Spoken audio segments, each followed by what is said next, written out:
turnout today as respect really for the wishes of the house, which is owned by Riverside Housing Association. But so I'd like to welcome you all, and a particular welcome to our very distinguished guests.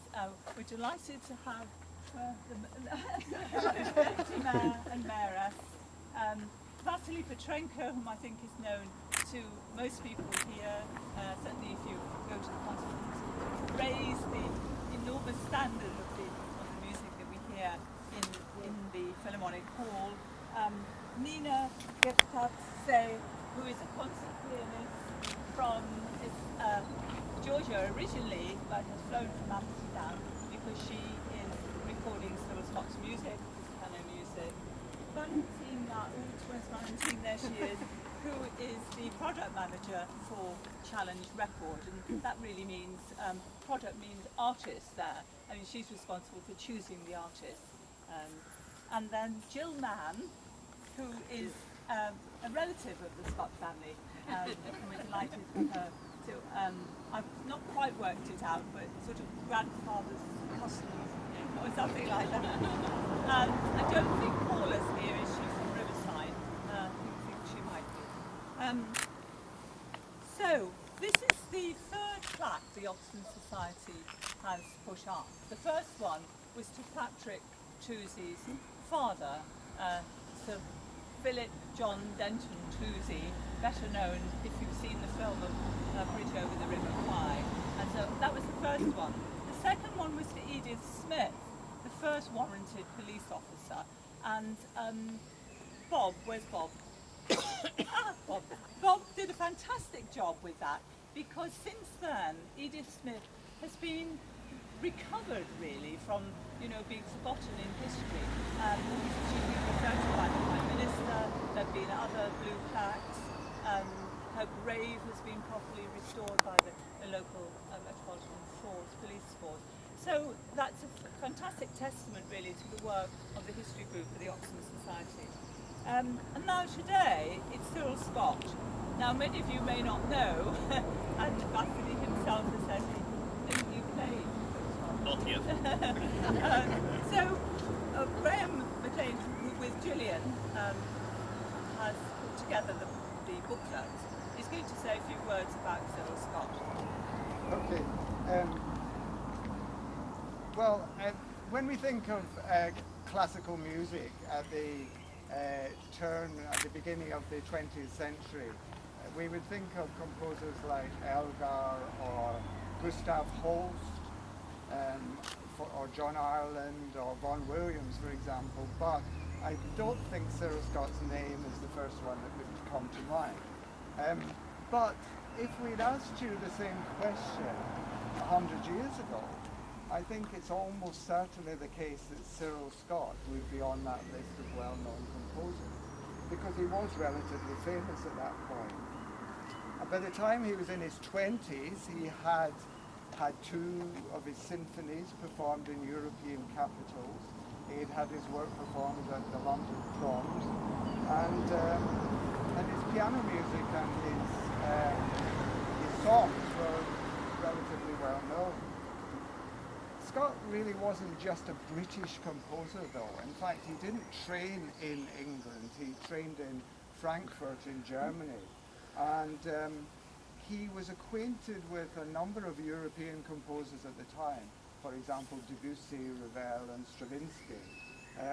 And Debussy actually said of Cyril Scott that Cyril Scott was one of the rarest artists of the present generation. So he had achieved some fame at that early stage in his career. Scott's music, particularly his orchestral music and his chamber music, was highly original in style when it was composed. And even now, it defies easy classification. Vasily was asking me to tell him exactly what it was like. But it's quite hard to find. It doesn't fit neatly into any one school of musical composition. I think it would be true to say that. And partly for that reason perhaps, and also because of course fashions in music, like fashions in everything else, change. Cyril Scott's music did start to go out of favour probably sometime between the first and Second World Wars. And it was rarely performed after the Second World War.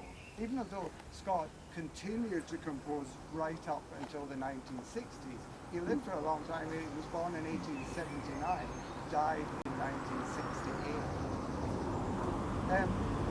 Much more recently, though, I have to say there has been something of a revival of interest, and most of his music has now been recorded. Over the last 15 or 20 years, most of it's been recorded. And Nino, as Rhiannon said, is currently in, there's a new CD of Cyril Scott's piano music that Nino has performed, and that's in production at the moment. And it's now rather more likely to be included, at least in concert and recital programs. And this afternoon, you will be able to hear some of Cyril Scott's music. There is a window designed by the late David Hillhouse that's been installed in Birkenhead Priory, and at 2 o'clock this afternoon that window is going to be unveiled, and the Liverpool Guitar Society are going to perform an arrangement of Cyril Scott's Sonatina for Guitars. Cyril Scott wrote that in 1927 for the guitarist Segovia. Anyway, as we said, it's time we felt the Oxton felt it was high time that the Oxton Society celebrated the life of this interesting composer. He was born and brought up in Oxton, and so for that reason we produced the third plaque on his house where he lived as a child. He wasn't actually born in this house, he was born in another house in Oxton, but he lived as a child in this house. Most of the years that he was in Oxford, he was in this house. Cyril Scott's son, Desmond Scott, is fortunate to have inherited his father's longevity. Cyril Scott's son, Desmond, lives in Canada, and not surprisingly, because he's 92 years old, he wasn't going to come for his ceremony. But we are pleased, as Rhiannon said, that another of Cyril Scott's relatives, Joe Mann, is here. But Desmond sent a message for us, and I'll read that out. He said, "I know my father would be extremely touched and delighted at all the work you are doing on his behalf, as indeed I am. Without you, none of the celebrations you mentioned would happen." So that comes from his son, Desmond. It's been very helpful in helping us to write this good book about Cyril Scott. And of course, Cyril Scott would have also been delighted, I'm sure, to know that one of Europe's most accomplished musicians, Vasily Petrenko, is going to unveil the plaque for us this afternoon.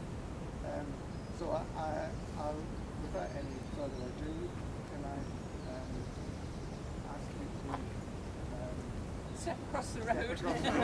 Trying to avoid being run over by a car. Right, everybody safely across. Okay. Okay. Oh, very simple design. Right, here we are.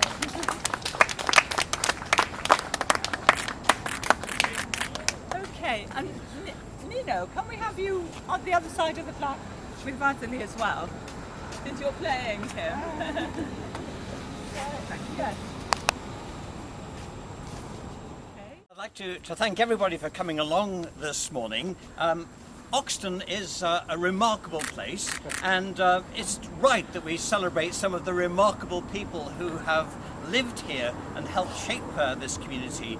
And I think we're really indebted to the history group in particular, who have done so much work in finding out information about people who had made their lives here, and are rightly celebrating that heritage.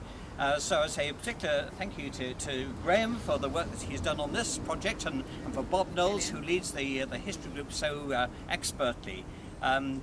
It is right that we do celebrate these achievements, and we recall these things, and it's good that our civic societies are making sure that heritage is unearthed and celebrated.